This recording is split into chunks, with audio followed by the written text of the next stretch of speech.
Merci pour cette invitation. Je suis vraiment très heureux de vous parler aujourd'hui, même si on ne se voit pas tous. Alors, je suppose que je dois faire partager mon écran, c'est cela? Voilà. C'est OK? Parfait. Alors, le projet Grégory a pour objectif principal de faire des concordances lemmatisées, d'abord des auteurs grecs, essentiellement les pères de l'Église et puis les historiens byzantins. Au début, d'abord des textes grecs, principalement les pères de l'Église et les historiens byzantins. Et puis peu à peu, on s'est également ouvert aux langues orientales, de l'Orient chrétien, bien sûr, avec une ouverture vers l'arménien, le géorgien et le syriaque. Alors personnellement, je suis helléniste et philologue, et donc j'ai été contaminé assez rapidement par les langues orientales de l'Orient chrétien, et puis après, j'ai été virusé par le traitement automatique des langues. Mais évidemment, je ne maîtrise pas ça tout seul et les collaborations sont indispensables pour travailler convenablement dans chacune de ces langues, l'arménien, le géorgien, etc. Et aussi pour avoir des collaborations efficaces avec des gens qui sont capables de programmer pour avoir des solutions de traitement automatique et des solutions d'affichage sur le web de ces différentes langues. Alors, pour vous montrer concrètement ce que nous faisons, je vous invite d'abord sur le site du projet Grégory, et il y a un onglet concordance et je vais vous montrer ce qu'est une concordance, vous rappeler ce qu'est une concordance. Alors, dans l'onglet concordance, vous avez ici toute une série d'auteurs qui ont déjà été traités et qui sont accessibles sur notre site internet. Et je vais, par exemple, choisir un texte du saint patron de notre centre d'études, qui est Grégoire de Nazianze, la père de l'Église. Et je peux sélectionner ici un exemple de concordance en grec et en syriaque. Alors, nous ne sommes pas encore ici sur les interfaces, nous sommes sur le site. Si je clique sur Greek Concordance, va s'afficher une concordance en grec. Je vais l'agrandir un peu. Est-ce qu'on peut me confirmer que c'est lisible sur vos écrans? Voilà. Alors, une concordance, c'est la liste de tous les mots d'un texte. Vous avez ici en bleu, au milieu, le mot abassanistos, puis abeiron, aristé. Ce sont tous les mots d'un texte qui sont mis dans l'ordre alphabétique, encadrés du contexte qui les précède et du contexte qui les suit. Et comme c'est une concordance lemmatisée, il y a en plus ici en haut à gauche le lemme en vert. Donc le lemme, pour la forme aristée, c'est le lemme agathos. Pour la forme agion, c'est le lemme agios. Le lemme est le représentant du mot au niveau d'un dictionnaire. Et donc la concordance est ici classée dans l'ordre alphabétique des lemmes. Et sous chaque lemme, il y a les formes qui apparaissent dans le texte concerné. En rouge, vous avez la catégorie grammaticale A pour adjectif, N plus ant pour un nom propre anthroponymique. C'est une petite étiquette qui indique la catégorie grammaticale du mot. En dessous du lemme, vous avez les références. Gréna pour Grégoire de Nazianze. Il s'agit ici du discours grec, d'une version grecque. C'est le discours 13, et alors il y a les références à l'édition, c'est le chapitre 4, le paragraphe 35. Ah non, pardon, le chapitre 13, donc c'est le discours 13, le chapitre 4. Dans le volume 35 de la patrologie grecque, la colonne 856, B4 pour la partie de la colonne. Alors, je peux par exemple, ici à gauche, naviguer dans ce PDF et m'arrêter sur deux mots sur lesquels je reviendrai tout à l'heure, par exemple agios, et vous avez les différentes formes agion, encadrées de leur contexte en amont et en aval, pour le lemme agios, qui est un adjectif, et vous avez les références au texte. Alors, ceci est une concordance qui a été réalisée automatiquement et c'est simplement une sortie PDF d'une concordance. Alors, à ce niveau, j'aimerais quand même rappeler une chose, c'est que la concordance est un outil très récent, puisque déjà à la fin du Moyen Âge et au début de la Renaissance, il y avait des gens qui faisaient des concordances pour l'étude essentiellement de la Bible. Alors, actuellement, évidemment, nous avons des moyens bien plus importants que les humanistes de la Renaissance qui devaient faire soit le concordance de manière manuscrite, soit après l'apparition de l'imprimerie, faire le concordance en typographie, ce qui était quand même quelque chose d'assez impressionnant. Aujourd'hui, on a des bases de données, on peut, en synthétisant, en résumant très fort, appuyer sur un bouton et avoir une concordance lemmatisée telle qu'on vous les montre aujourd'hui. Donc, par rapport aux outils que nous avons, on doit un grand respect aux humanistes de la fin du Moyen-Âge et au début de la Renaissance pour le travail qu'ils ont fait, qui ont été les précurseurs en fait de ce que nous faisons. Et comme nous avons accès au numérique, on doit absolument faire mieux qu'eux. Je continue un peu dans ma concordance. Si je descends ici, je peux arriver au lemme en eta, theta, et j'ai ici théos. Et donc voilà, le lemme théos. Il y a les formes théon, théou, théo dans le texte concerné par cette concordance, et c'est la même chose, le lemme, la catégorie grammaticale.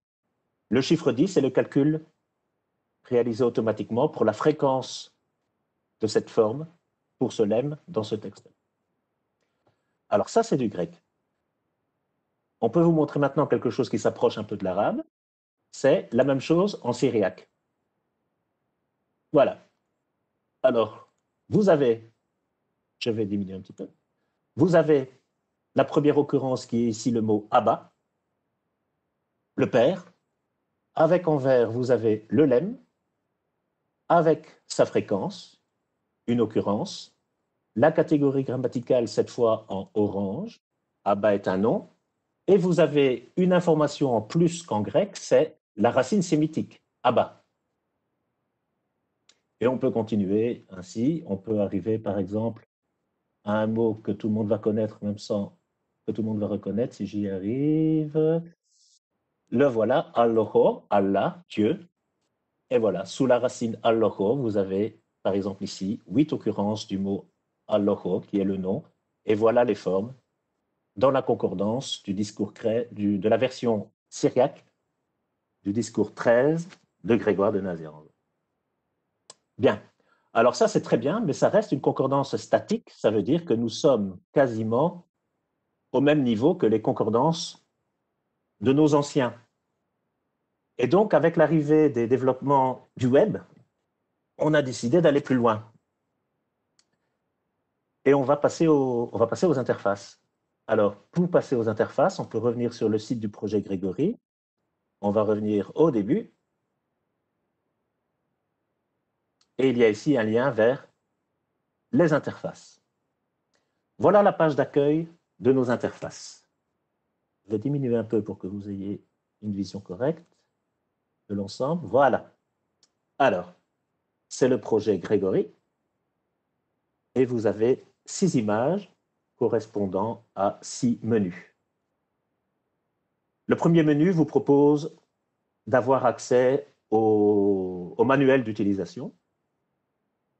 Le deuxième menu vous donne accès à notre site que je viens de montrer, avec les concordances en PDF. Et ensuite, il y a 4 menus pour chacune des langues illustrées à cette date sur notre site. On peut consulter un corpus de texte grec, du grec classique et byzantin. On peut consulter un corpus de texte arménien, un corpus de texte géorgien et un corpus de texte syriaque. Alors, ces 4 corpus ne sont que des échantillons des données que nous avons déjà lemmatisées et que nous pouvons mettre à la disposition du public. Ce sont des échantillons qui ont été préparés pour justement commencer à réaliser des interfaces accessibles en ligne. Alors, je vais tout de suite vous donner un exemple en commençant par le grec, puis je vais continuer avec l'arménien et terminer par le syriaque. Alors, il n'y a pas encore d'arabe. J'espère qu'on va y arriver. Pour le grec, on clique sur le grec et vous avez accès à une recherche, un menu de recherche simple ou un menu de recherche avancé. Comme son nom l'indique, le menu de recherche simple est très simple. Le plus difficile est de passer en grec et par exemple, vous tapez théos en grec. En cliquant sur la loupe, vous avez en quelques secondes 415 occurrences ici de la forme théos. Alors, nous venons d'interroger une base de données en grec qui, actuellement, contient environ plus de 100 000 mots. 500 000 mots, pardon. Alors, cette interrogation ici ne porte que sur la forme. On peut taper une forme en grec en n'utilisant que les caractères alphabétiques.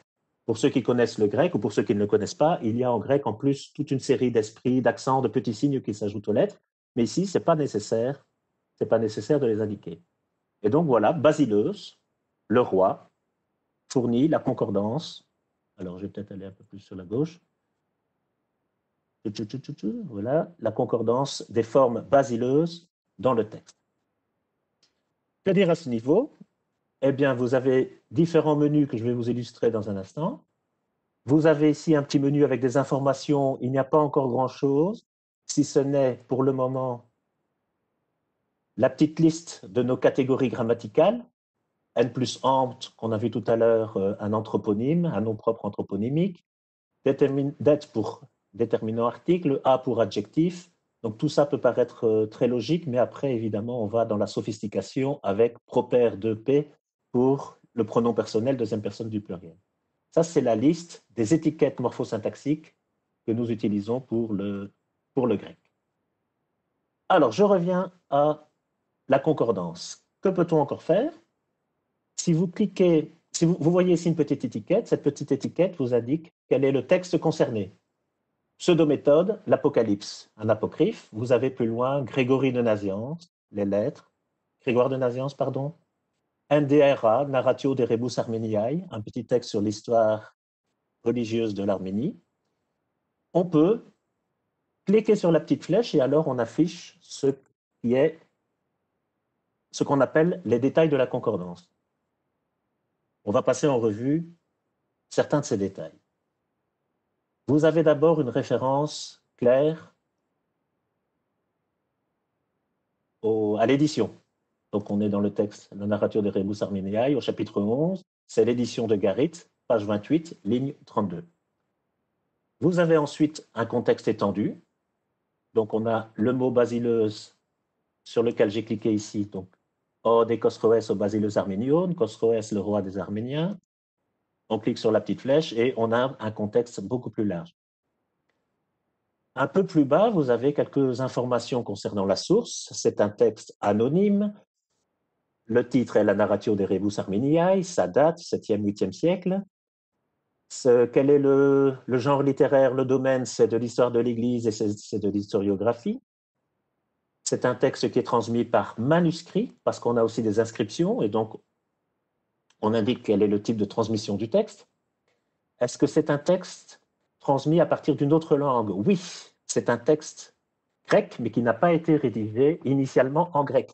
C'est sans doute un modèle arménien qui est derrière ça.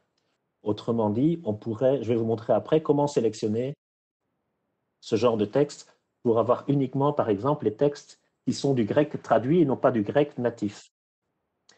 Si je remonte un peu et que je vais à droite, j'ai un accès aux différentes analyses du mot qui encadre le mot pivot, le mot basileus, les quelques mots avant, les quelques mots après.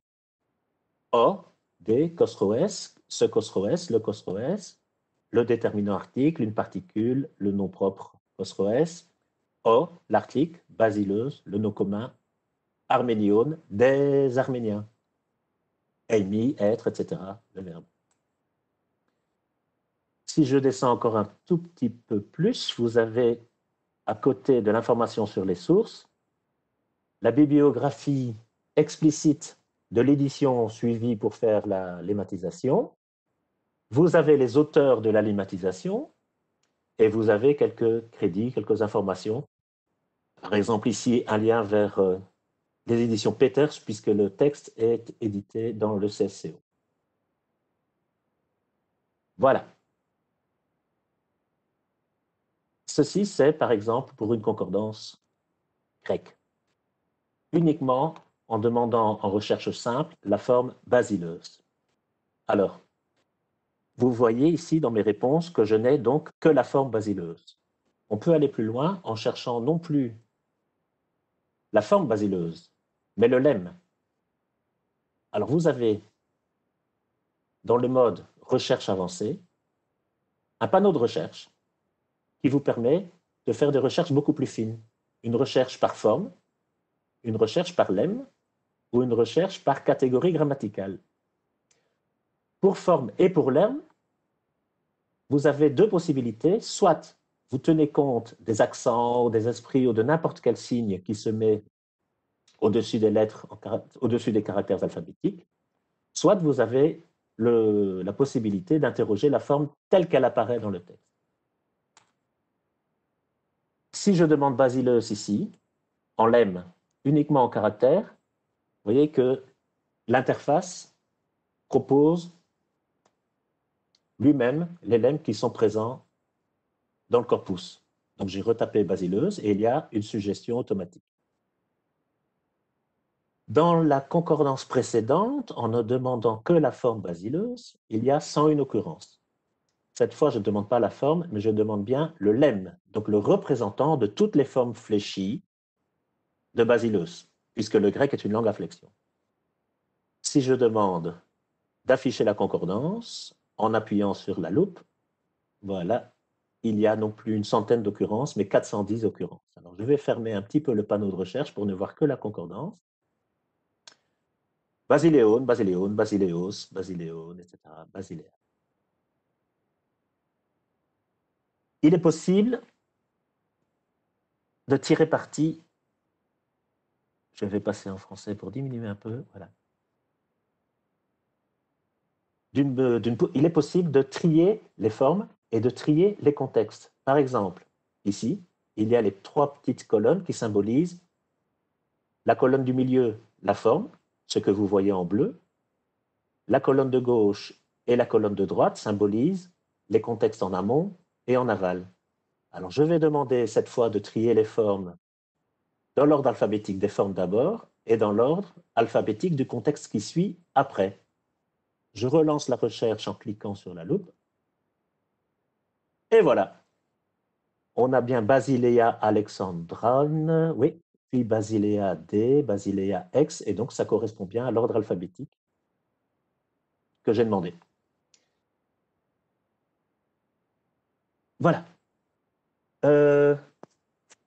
J'ai d'autres options à vous montrer, mais on va passer sur une autre langue. Basileus, ça tombe bien. Le roi, on va passer à l'arménien et chercher, par exemple, en mode recherche avancée, le roi en arménien. Alors, je clique sur mon clavier pour passer en arménien. Je me suis trompé, voilà, et l'arménien, c'est Tagavor. Alors, c'est là que la suggestion est très utile. Il me propose le lemme Tagavor ici. Je clique sur la loupe et la concordance apparaît pour Tagavor. Voilà, Tagavori, Tagavors, Tagavorine, les différentes formes fléchies du lemme Tagavor.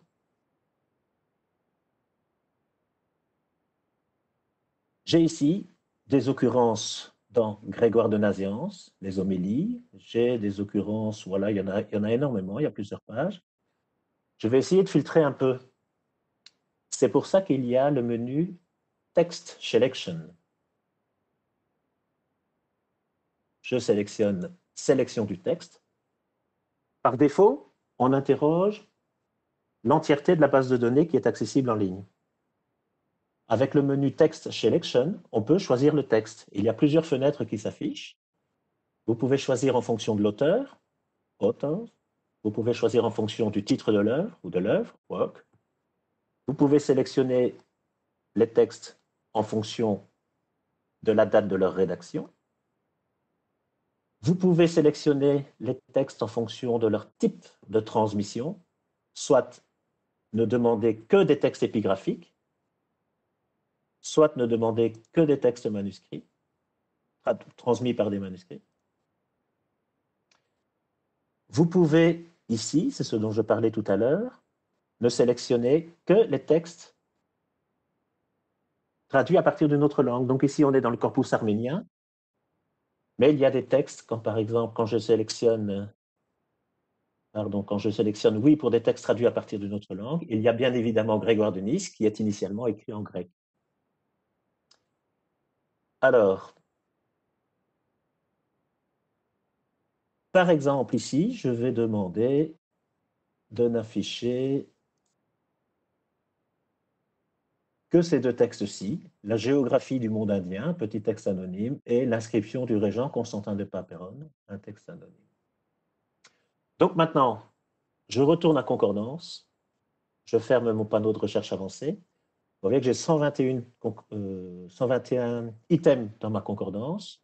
J'ai sélectionné 2 petits textes, je clique sur la loupe, il n'y en a plus que 9 parce que la recherche est restreinte à 2 textes. Alors, on peut voir un peu plus en détail ce qu'il y a derrière ces items. Alors, comme tout à l'heure, voilà, il faut un peu de temps pour que le contexte élargi s'affiche.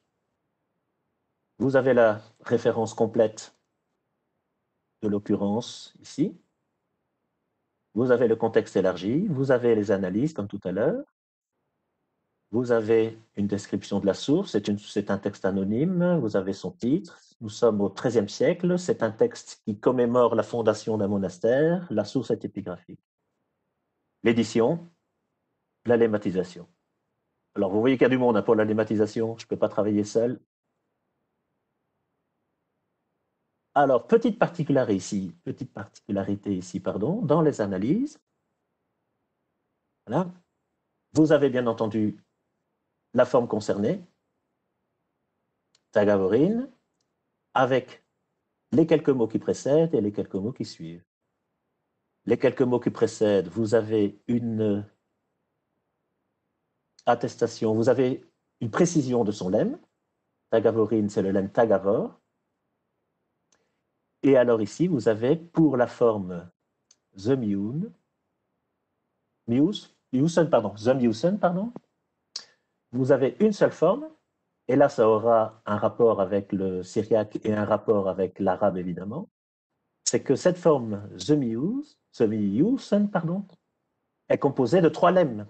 Il y a une particule prépositionnelle za, il y a un adjectif, et il y a un pronom démonstratif, n, qui s'agglutine à la fin du mot. Donc, on a une forme et on a 3 lemmes, et donc le lemme est réparti sur 3 lignes. Le premier élément est une préposition, le deuxième élément, un adjectif, le troisième élément sert de pronom démonstratif. Alors, petit détail important pour les gens qui connaîtraient dans le public l'arménien, c'est un peu un abus de langage de dire que c'est un pronom démonstratif. Donc, en fait, c'est un suffixe pronominal, mais comme nous travaillons sur plusieurs langues et que notre but final est de comparer les textes originaux, par exemple en grec, et les différentes traductions, les différentes versions de ces textes grecs dans les langues orientales, l'arménien, le syriaque, le géorgien, etc., on a fait en sorte d'avoir un jeu d'étiquettes cohérent pour décrire l'ensemble des langues que nous traitons. Et donc, évidemment, quelqu'un qui ne serait spécialiste que de l'arménien ne comprendrait pas que nous donnions comme étiquette à ce N l'étiquette de pronom démonstratif. Mais c'est pour avoir une homogénéité, c'est pour avoir un étalon de mesure commun que nous utilisons des étiquettes communes pour analyser des faits identiques ou partiellement identiques d'une langue à l'autre. Petit plus aussi pour l'arménien qui n'existe pas en grec, c'est le lien vers un dictionnaire d'arménien dont on a beaucoup parlé hier, c'est kalfa.fr. Et donc, si vous cliquez sur le lien ici, vous avez un lien direct vers le dictionnaire de Kalfa, dont nous avons entendu le président hier. Alors, c'est la forme Tagavor. Sous l'onglet article, vous avez la traduction, roi. NBHL est un grand dictionnaire de référence pour l'arménien, et donc il y a la rubrique, l'article du NBHL intégralement repris dans le site de Kalfa. Cet article donne également la traduction en grec et en latin du mot Tagavor, basileus, rex. Sous l'onglet morphologie, vous avez la déclinaison du mot, les différentes formes flexionnelles. Sous l'onglet étymologie, il y a encore du travail à réaliser. Sous l'onglet synonyme, vous avez archaï, et vous avez quelques mots dérivés, quelques mots apparentés à Tagavor en arménien. Donc il y a actuellement, pour chaque mot arménien de notre corpus, un lien vers le dictionnaire Kalfa. Voilà. Autre exemple, voilà. L'article autre, un autre, le lien vers le MBHL, hétéros en grec, alter en latin. Pas grand-chose pour l'étymologie, quelques synonymes, quelques mots dérivés. Voilà. Un petit exemple en syriaque pour passer à une langue sémitique maintenant. Je reviens dans Home, je passe en syriaque. Voilà. Alors, de nouveau, vous commencez à connaître Simple Search, Advanced Search, recherche simple, recherche avancée. Recherche simple, eh bien alors on va y aller avec des mots qui sont apparentés et en syriaque et en arabe. Alors je change de clavier, je passe en syriaque et je demande Melko, le roi. En quelques secondes, j'ai 62 occurrences. Comme tout à l'heure, je vais agrandir un peu mon écran. J'agrandis un peu l'écran. Comme tout à l'heure, vous avez les petites étiquettes grises qui indiquent de quel texte il s'agit. SGP, Ephrem le Syrien, Histoire de Zozim, etc. Alors tout cela, évidemment, est expliqué dès que on clique sur la petite flèche bleue et vous avez les concordances les détails de la concordance. Alors, ici aussi, vous avez, comme toujours, la référence précise à l'édition utilisée. Vous avez le contexte étendu. Vous avez les analyses. Qu'est-ce qui apparaît en plus ici par rapport au grec et à l'arménien? C'est bien sûr la racine sémitique. Voilà.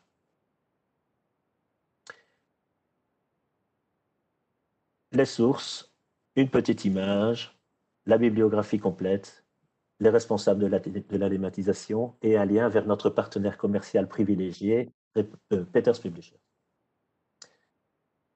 Nous sommes ici dans un texte du 6e, 9e siècle, c'est de la nomologie transmise par des manuscrits.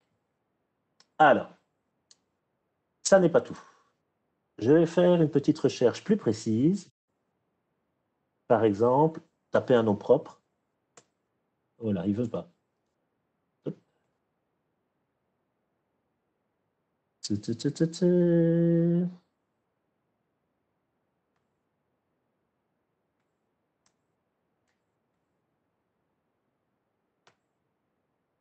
Sosimo. Sosim. Ah, j'ai fait une erreur ici. Voilà. Voilà. Sosim. Il y a 27 occurrences dans notre corpus et elles viennent apparemment toutes du récit de l'histoire de Zozim. Mais ce n'est pas tout. Il y a une grande différence entre les concordances en PDF que je vous ai montrées au début de ma présentation et les concordances des humanistes de la fin du Moyen-Âge et du début de la Renaissance. C'est que toutes ces illustrations ne montraient des concordances que basées sur le mot.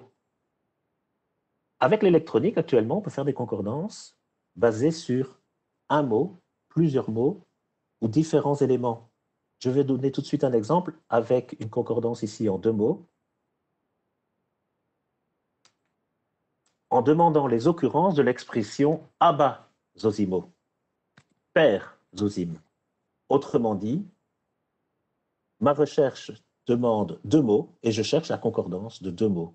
J'appuie sur la loupe et ça fonctionne. J'ai dans mon corpus toutes les occurrences de l'expression Abba Zozimo.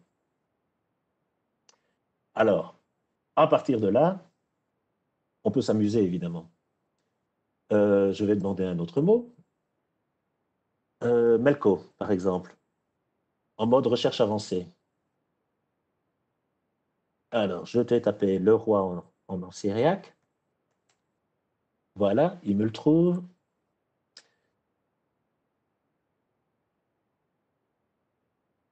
« 65 occurrences. OK.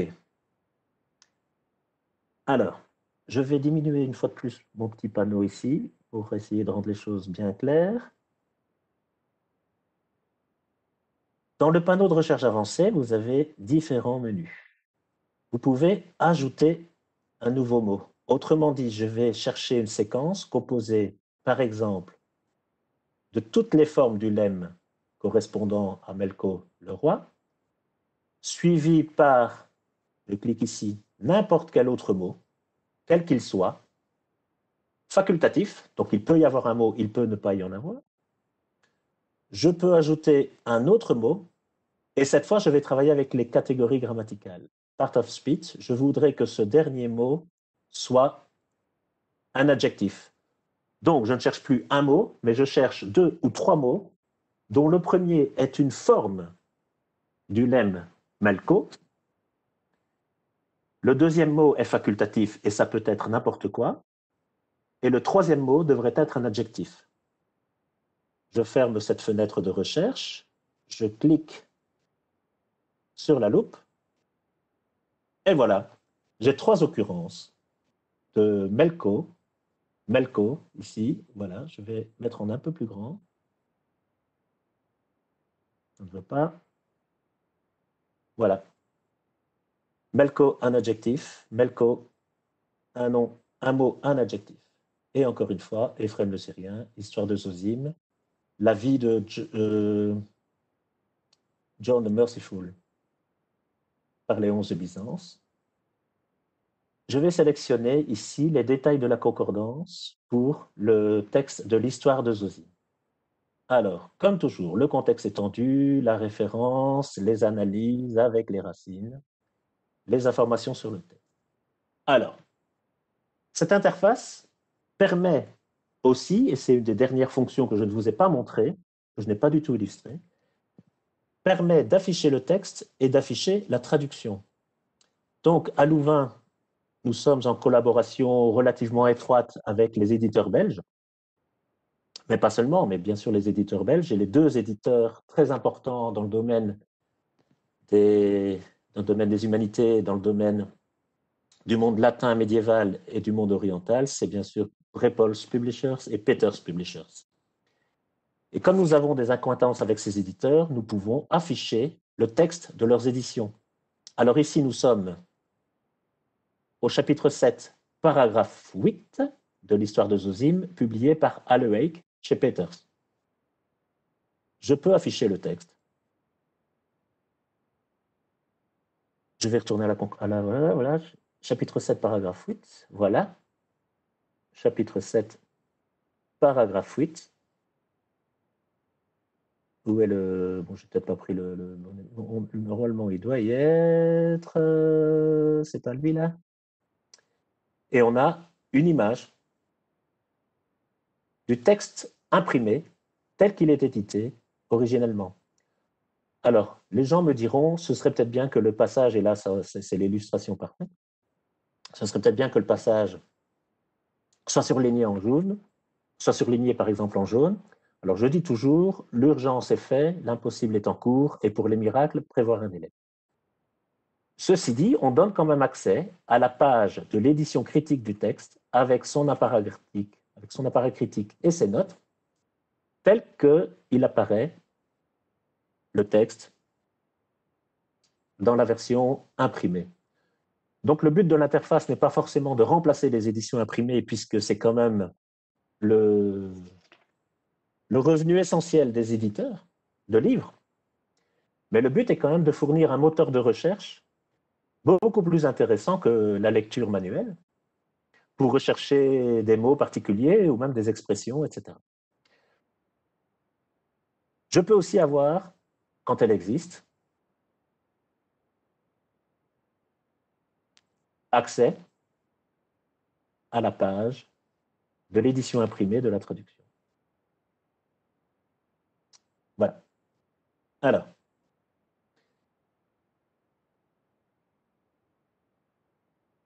je vais continuer en revenant ici. Non, pas là. Ici, pardon.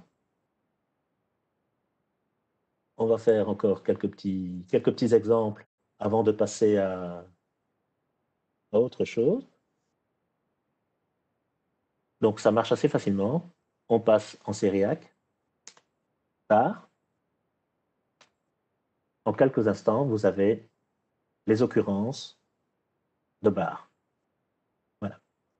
Maintenant, je vais demander D, la particule. Voilà. Vous voyez bien dans cette recherche ici, D, que la recherche simple ne correspond pas à une chaîne de caractères, mais correspond déjà à une analyse du texte. Par exemple, je prends la première occurrence. Voilà, dans les syriaques, oui, c'est ça, les sayings of Greek philosophers. Donc, c'est un florilège de textes philosophiques grecs traduits en syriaque. Voilà. Le D ici est la particule. Et ça n'est pas, quand je demande le D, je n'ai pas interrogé une séquence de caractères et je n'ai pas eu tous les D présents dans le texte. J'ai eu tous les D qui correspondent à un mot. Alors, c'est de philosophos, parce que c'est parole, Malel, Melko, pardon, Malel parlait. Ce sont les paroles des philosophes. Alors, le D est bien une particule, et puis il y a le mot philosopho, qui est un nom. Et comme tout à l'heure, je peux afficher le texte syriaque. Voilà. Cette fois, j'ai tout de suite le bon texte. Vous l'avez ici, avec ses notes et son appareil critique. Et je peux afficher la traduction. Voilà, parole des philosophes.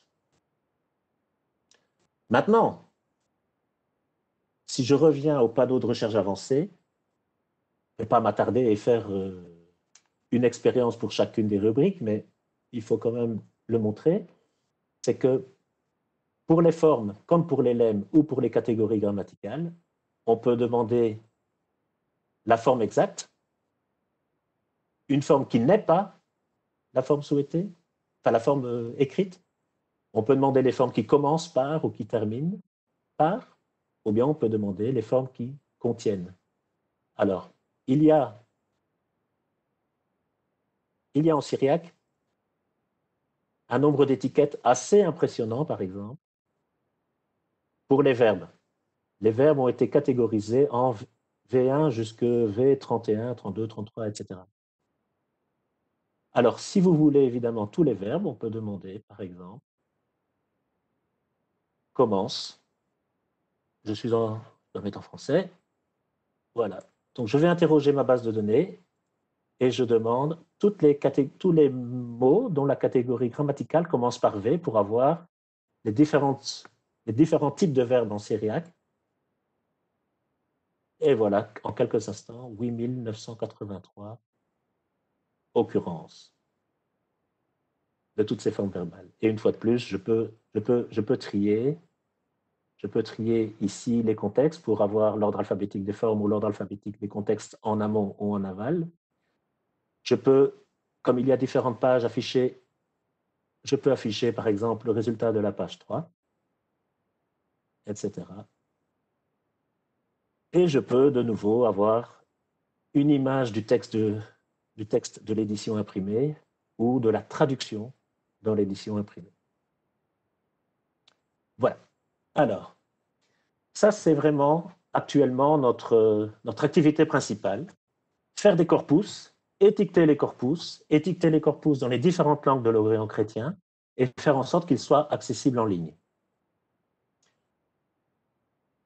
Il y a encore autre chose, et je terminerai avec ça au niveau des concordances, avant de faire une conclusion, c'est que si je reviens aux concordances, nous faisons aussi, vu que nous avons des textes grecs qui sont des textes sources et des textes dans les langues orientales qui sont des textes cibles, nous faisons des concordances bilingues avec alignement du texte source sur le texte cible.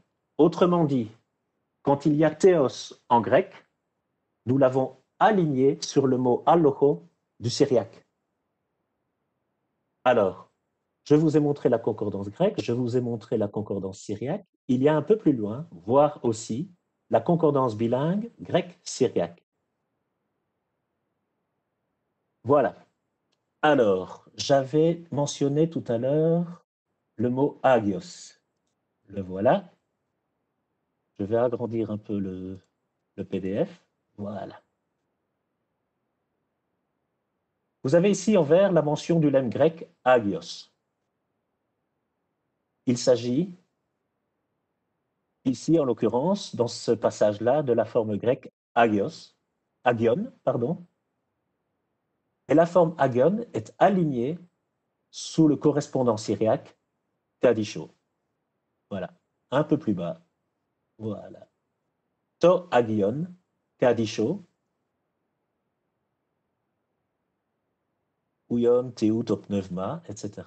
Vous avez, voilà, Bar, le Aloho, fils de Dieu, etc. Donc ici, ça n'est plus une concordance monolingue, mais c'est une concordance bilingue. Il y a eu, préalablement à l'affichage de la concordance, un alignement entre les lemmes et les formes du texte source sur les lemmes et les formes du texte cible. Ça, c'est la version qu'on appelle la version Scholar, c'est-à-dire avec toutes les informations pour tous les mots. Donc, il y a les informations pour le mot grec, les informations pour le mot syriaque, la racine, la catégorie grammaticale, le lemme, la forme attestée.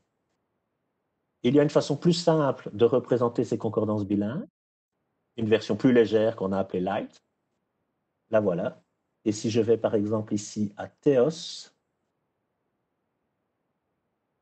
c'est plus bas, Theta. Alors, le voilà, Théos. Voilà, je vais agrandir un petit peu. Vous avez non plus toutes les informations, mais uniquement le lemme du texte source, théos, avec les différentes formes. La forme théon est attestée, théon, théon. Plus loin, vous avez théos et théou. Théon, le alloho. Vous avez ici le alloho bar, voilà, fils de Dieu. Bar, le alloho. Patera, théon, ouion, théon, ton ouion. Théon, to pneuma, le mot pneuma, tonaion, voilà. Les mots syriaques sont ici. Donc, c'est une concordance alignée. Alors, l'intérêt de ces alignements est d'étudier plus tard le lexique de la traduction. Et donc, à partir de ces alignements, on peut dire très précisément, dans tel texte, à tel endroit, à telle époque, dans tel milieu, tel mot grec ou telle expression grecque a été traduite en arménien, en géorgien ou en syriaque de telle manière. Alors, évidemment, il y a beaucoup de gens qui étudient les traductions, mais faire des concordances bilingues, c'est un très gros travail. Cependant, ça permet d'objectiver les méthodes de traduction et d'objectiver comment le lexique de la langue source est rendu dans le lexique de la langue grecque. Et donc, on étudie en fait tout le problème de la réception des textes grecs traduits dans les milieux orientaux et la façon dont ces textes orientaux sont compris et traduits. Ça, c'est vraiment l'objectif ultime du projet Grégory. Alors, il me reste 48, il me reste en théorie 10 minutes. Pour conclure, c'est ce dont j'ai besoin. Je vais conclure avec quelques petites images. Vous avez ici les références du site internet et de nos interfaces. Vous pouvez normalement tomber sur ces informations en demandant tout simplement de mettre en plein écran, c'est possible ça? Ah voilà, ici. Voilà. En cliquant, en interrogeant votre navigateur simplement avec les mots Grégory Project. L'interface, maintenant, vous la connaissez. Alors, nos interfaces, en fait, pour conclure, elles permettent d'interroger une forme, un lemme ou une catégorie grammaticale, mais aussi, une séquence de ces différentes informations dans un corpus. Le résultat vous est renvoyé sous la forme d'une concordance. Il est possible de paramétrer l'ordre de l'affichage des formes et des contextes de ces concordances. Il est possible à l'heure actuelle d'afficher un contexte étendu, d'afficher les métadonnées, d'avoir les analyses linguistiques des mots qui encadrent chaque mot qui fait l'objet d'un résultat. Il y a des liens vers des outils extérieurs, par exemple le lien vers le dictionnaire arménien de Kalfa. Il est possible, quand on a l'autorisation des éditeurs, d'afficher la page de l'édition imprimée du texte oriental ou bien la page de l'édition imprimée de la traduction. Il est enfin possible de sélectionner un ou plusieurs textes parmi le corpus complet mis à votre disposition. Alors, pour info, ce qui est sur nos interfaces actuellement, en grec, ça présente 500 000 mots, comme je l'ai dit tout à l'heure, en arménien, 136 000 mots, en géorgien, 160 000 mots, le syriaque est encore le parent pauvre, mais on y travaille 34 000 mots, et actuellement, il y a un corpus de 800 000 mots accessibles sur nos interfaces en ligne. Il faut bien se rendre compte que pour les gens qui travaillent sur des langues modernes, ce chiffre est dérisoire, parce que normalement, on compte en plusieurs centaines de milliers de mots. Mais pour nous, c'est quand même très important dans la mesure où ces langues restent peu dotées, il y a peu de ressources lexicales, il y a peu d'outils pour les traiter, et dès lors déjà partir d'une base bien lématisée, même modeste au niveau quantitatif, est quelque chose de très important. En pratique, je passe très vite là-dessus parce que lundi et mardi, on a eu des exposés très clairs sur la manière de travailler, et donc notre manière de travailler au niveau du traitement automatique des langues est la même. Nous stockons toutes nos données dans des bases de données relationnelles, donc les données sont structurées. Une partie des traitements est réalisée par des outils propres au projet Grégory qui interviennent directement sur les bases de données. D'autres traitements se font en exportant partiellement ou totalement l'ensemble de nos données, et ce, sous différents formats en fonction des besoins. Donc, on travaille avec des fichiers TXT ou des fichiers CSV ou TSV. On travaille même avec des fichiers XML pour l'utilisation de nos données sous certaines applications. Enfin, on partage aussi très souvent nos données dans des tableurs Excel parce que pour un utilisateur lambda, il est parfois plus facile d'utiliser un tableau Excel que d'autres outils propres au TAL. Et Excel a l'avantage d'être fort partagé et supporte très bien les écritures droite-gauche et gauche-droite. Les traitements lexicaux, donc c'est-à-dire l'assignation des lemmes aux formes, la détermination de la catégorie grammaticale, les analyses flexionnelles quand nous les utilisons et les racines, donc ces traitements lexicaux sont réalisés sous différents outils, avec différentes méthodes, soit des méthodes traditionnelles avec comparaison des formes du texte au contenu d'un dictionnaire électronique. Et maintenant, c'est aussi l'objet de notre collaboration avec Kalfa, on commence à travailler pour chacune de ces langues en utilisant des analyseurs basés sur la technologie des réseaux de neurones. Les données lématisées, les données enrichies de lemmes de catégories grammaticales, d'analyse flexionnelle et de racines sont alors réimportées dans la base de données. Nous avons des outils de vérification et de validation des données linguistiques produites. Et enfin, nous avons des outils pour produire différents types de sorties. Alors, on parle de concordance lématisée monolingue, de concordance lématisée multilingue, en PDF, ou bien on parle d'index fréquentiel, d'index inverse, d'index alphabétique. Nous avons aussi des outils permettant de faire directement des index du type des index de fin d'édition, avec uniquement les lemmes et les références du mot dans le texte, dans quel chapitre le mot apparaît, quel paragraphe, etc. Et nous avons bien sûr un système de production pour que nos données lématisées puissent rejoindre nos interfaces. Enfin, pour dire un tout petit mot sur le CSCO, en fait, nous avons l'intention et nous avons l'ambition de générer avec le projet Kalfa, qui devient de plus en plus important pour nous, toute une chaîne de programmes qui permet de partir d'un corpus, donc préparer le corpus.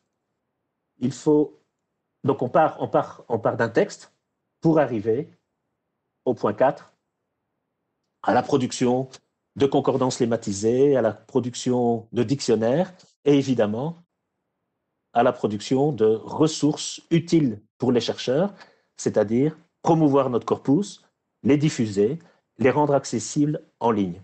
Donc les étapes, c'est bien sûr, il faut scanner les textes, Une fois que les textes sont scannés, on en a abondamment parlé hier, il faut appliquer là-dessus des programmes de reconnaissance optique de caractères. Il faut baliser les textes. On en a beaucoup parlé lundi. Il faut vérifier les textes. Il faut organiser les métadonnées. Donc là aussi, on en a parlé lundi et mardi. Puis, on entame tout le processus de lématisation et de catégorisation grammaticale, y compris les informations flexionnelles, les racines pour les langues sémitiques, etc. Et voilà. Et au final, on espère faire ce que nous avons fait pour le projet Grégory, on espère le faire pour le CSCO. Donc, comme vous avez vu, je reviens ici, comme vous avez vu ceci pour le projet Grégory avec les différentes langues, il y aurait à la place du grec, de l'arménien, du géorgien et du syriaque, les différentes séries du CSCO, c'est-à-dire la série copte, la série syriaque, la série arabe, la série arménienne et la série géorgienne. Voilà. Alors, je reviens à ma conclusion. Voilà. En fait, j'ai terminé. Je vous remercie beaucoup pour votre attention et n'hésitez pas à demander, à poser vos questions et à réclamer les éclaircissements qui seraient nécessaires. Merci beaucoup.